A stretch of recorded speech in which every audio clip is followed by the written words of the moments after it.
এই যে রাধে রাধে বন্ধুরা, আজকে তোমাদের কাছে একটা শেয়ার করি। একটা জিনিস দেখো, ঘুমের থেকে উঠিয়া এই জিনিসটা কয়জন হয়।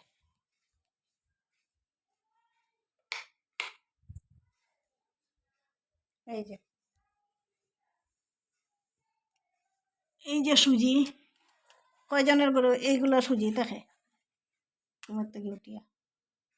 আমার ঘরে তো এত সুজি থাকে, যেমন বক্স পালঙ্গের নিচে, তেমন আলমারিত এইভাবে সুজি থাকে। এইগুলা সুজি ঘুমের থেকে উঠিয়ে আমদানি করলাম, কিছু কালেক্ট করি প্রত্যেক দিনই।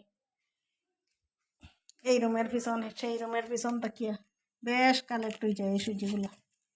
এই সুজিগুলা খার খার করে ভগবানে দেন। তোমরা একটু আমার কমেন্ট করিয়া খুঁজো। ঘুমের থেকে উঠিয়া সারলেই এই সুজি পরিষ্কার করতে করতে যাই গিয়া সকালের অর্ধেক টাইম।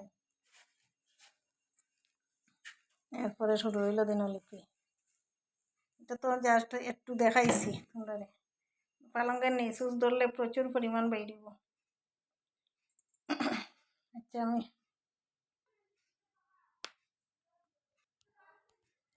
এই দেখো বন্ধুরা, কত সুন্দর সুজি ভগবানে আমারে প্রত্যেক দিন সকালবেলা এগুলা দেন।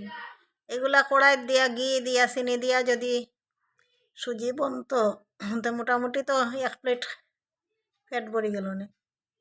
খেয়ে খাইবাই আমার ঘরে আইও এগুলা সুজি। প্রত্যেক দিন এক একজনের পেট ভরাইয়া খাওয়াইয়া দেওয়া যাব। দেখো, বিনা পয়সার সুজি। প্রত্যেক দিন ঘুমের থেকে উঠিয়েই আমি এগুলো উপহার পাই।